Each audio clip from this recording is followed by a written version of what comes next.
Hey everybody, thanks for stopping on by one of my PGA DFS model breakdowns. I am Jason Rosland, the host for this little short form video where I run through my model on a relatively high level, quick basis to give people either if they're already an Osmo.com Plus member where you get this information, and of course everything else that is provided by the guys, Alex's own, Osmo's own rankings and projections that you of course can use when you're on the premium side. So just to get that out of the way quickly, what I do here, high level, so that if people are already a member, they can see how I use it. And if not, they can see some of the features that I put into the model and how I change it each week. And I've made some really good additions this week. So let's go ahead and jump right in here. Sorry if my hat is a little cut off there. Okay, so we start off, of course, and I run through this portion of the video really quickly. My New Englander comes out at me and I talk rather quick. And it's just because I do it each and every week. So if you go in and see one of these previous videos on here, you'll be able to see it. So, okay, we start off with the golfer's name all the way to the far left, of course.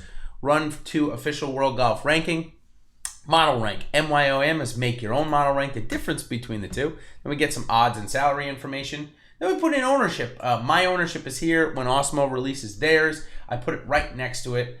Base rating for the model, and then the make your own model ranking. Those are the points that generate the actual rank of it. So, okay, we're done with that. Then strokes gained for 19 and 20. You can see not everybody has it for 20. Other statistical measures, including GIR from last week, putts per GIR last week, and driving accuracy from last week. Then, of course, some of the other stats from the last 2 years. Approach proximity from last year, still just not quite enough for me to take a look into that. Recent form, and then I finish it up with DraftKings points as the course history. We don't have any this week. This is the first time the PGA is playing in Japan at the ZOZO Championship at Narashino Country Club.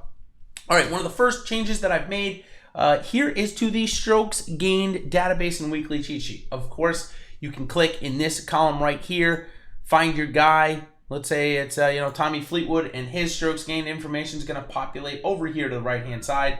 Last info we have is from Houston. Okay, and of course you can see your DraftKings points. You can see your recent form. And what I've done down here is put a strokes gained and DraftKings points screener.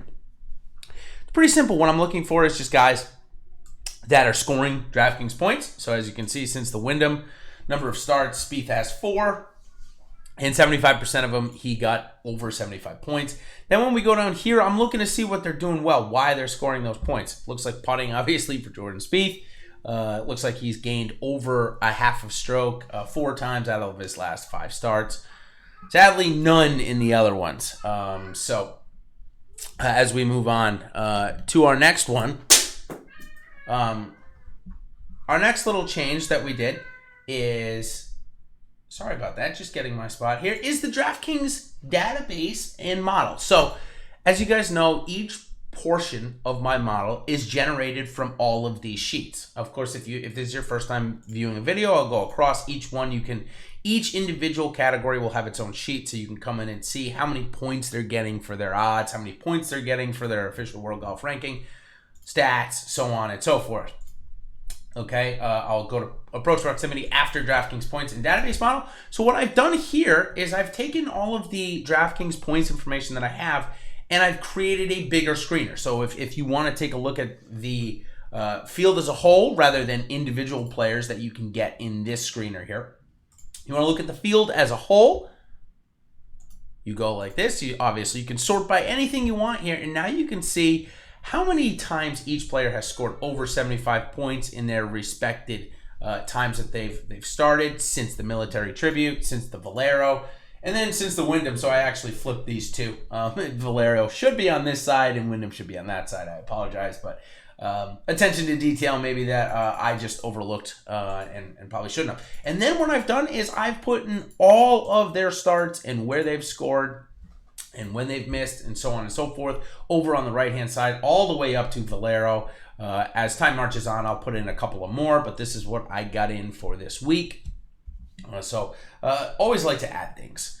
Last thing we'll do is the approach proximity, and a little plug for my podcast that I do. Matt Jones has joined me, and Matt Jones talked about his model that he created, or his little sheet that he created, where he's basically calculating the expected approach shots based on average driving distance and average driving distance per the hole.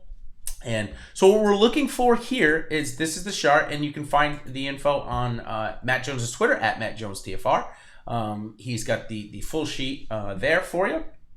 I've taken a little bit of the information, and what you're looking for is, you're trying to pair up a green and a blue, and if you get a couple of those, especially in the expected approach shots of this week, you know, here's 1, 6, and 2 for Rory McIlroy. Obviously, that's the stuff we're looking for. Just another kind of base of information. If guys get hot with the putter, we know that they're comfortable from a certain distance of approach shots. So something to certainly look into. So hopefully you've enjoyed my quick little changes to my model and my quick breakdown of it. Of course, you can find me at plenty of different places on Twitter at DFSGolfer23 to ask me questions about this. Or if you're already an Osmo member, go ahead and message me on Slack. I try to get to them as much as I can. So until then, everybody, good luck at the ZOZO Championship, and cheers.